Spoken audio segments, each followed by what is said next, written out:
শাহবাগে যখন নাস্তিক মুরতাদদের উত্তরসূরিরা এইভাবে মুসলিম উম্মার বিরুদ্ধে একটা জমায়েত করলো, তিনি ওখানে বললেন আমার দেহটা পার্লামেন্টে পড়ে আছে, মনটা আমার শাহবাগে চলে গেছে। এই চেতনা নিয়ে বিদায় নেব যে এটা যেমন একটা ষড়যন্ত্রের ফসলে হামলাটা হয়েছিল। এখানে ভারতীয় আধিপত্যবাদী এদেশীয় সেবাদেশরা বিদ্যুৎ বিচ্ছিন্ন করে গুলি চালানো, আর বেনজির সহ সেই সময়ের র্যাব পুলিশেরা যে নিষ্ঠুর মধ্যরাতের যে নির্যাতন করেছিল, ব্লুপ্রিন্ট যারা করেছিল, আমরা মনে করি যে সেদিন যে হেফাজতে ইসলামের উদ্যোগে যে মহাসমাবেশটা হয়েছিল, অনেক আলোচকই সেটা বিশ্লেষণ করেছেন, এটা শুধু হেফাজতে ইসলামের একটা মহাসমাবেশ ছিল না, কার্যত মুসলিম উম্মার দ্বীনের জন্য একটা বিপ্লবী সংগ্রামী চেতনার বহিঃপ্রকাশ ছিল। এবং এই মহাসমাবেশ এবং এর পূর্বাপর অনেকগুলো উপাদান এমন বাংলাদেশের একের পর এক ঘটেছে, যা 24 সালের জুলাই গণ অভ্যুত্থানের পটভূমি তৈরি করেছে। এবং একটা ঘটনা নয়, একের পর এক অনেকগুলো উপাদান তৈরি হয়েছে গত 15, 16, 17 বছরের আওয়ামী দুঃশাসনের যুগে।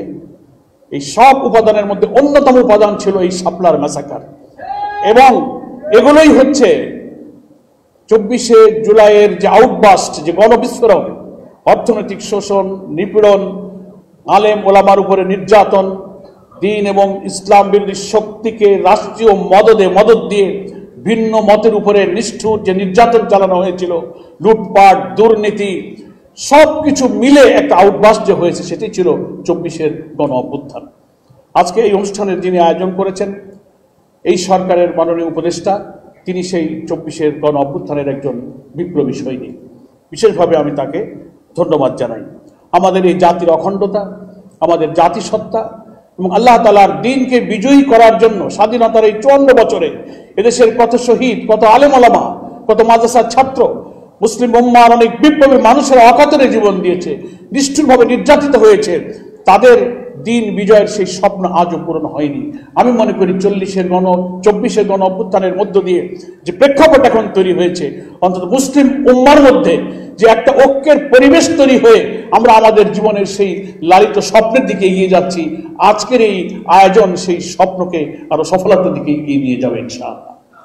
সম্মানিত সুধীবৃন্দ, আর এই হামলার পিছনে, এই নিষ্ঠুরতার পিছনে যা দুনিয়াকে বিস্মিত করেছিল, এখানে অনেক আলোচক তার কিছু ছোট্ট চিত্র তুলে ধরেছেন, আমরা ডকুমেন্টারিতে দেখেছি।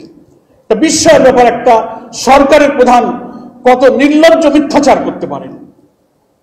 তিনি বলছেন যে না, ওখানে কোনো হত্যাকাণ্ড হয়নি, মাদ্রাসার ছেলেরা গায়ে রক্ত মেখে শুয়েছিল, পুলিশ ধাওয়া দিলে উনি উঠে চলে গেলেন। এখনই আমরা ডকুমেন্টারিতে দেখলাম। তারই নেতৃত্বে কিন্তু, তার এই উদ্যোগেই কিন্তু শাহবাগ তৈরি হয়েছিল। উনি পার্লামেন্টে দাঁড়িয়ে বলেছিলেন, তদানীন্তন প্রধানমন্ত্রী, শাহবাগে যখন নাস্তিক মুরতাদদের উত্তরসূরিরা এইভাবে মুসলিম উম্মার বিরুদ্ধে একটা জমায়েত করলো, তিনি ওখানে বললেন আমার দেহটা পার্লামেন্টে পড়ে আছে, মনটা আমার শাহবাগে চলে গেছে। এবং এই শাহবাগীরাই এখনো থেমে যায়নি, তারা এখনো কিন্তু ছাই চাপা দেওয়া বারুদের মতো বিভিন্ন জায়গায় বিস্ফোরণের ষড়যন্ত্র করছে। আজকের এই সমাবেশ থেকে আমরা এই চেতনা নিয়ে বিদায় নেব যে এটা যেমন একটা ষড়যন্ত্রের ফসলে হামলাটা হয়েছিল।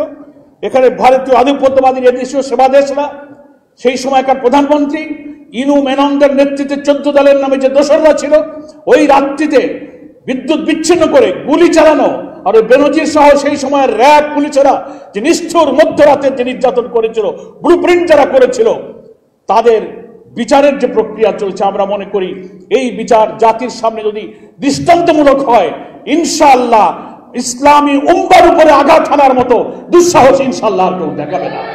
এই বিচারের কাজে যারা সাক্ষী আছেন, যারা প্রসিকিউশনে আছেন, সকলকেই সাহসিকতার সাথে ভূমিকা পালনের জন্য আমরা দোয়া করি।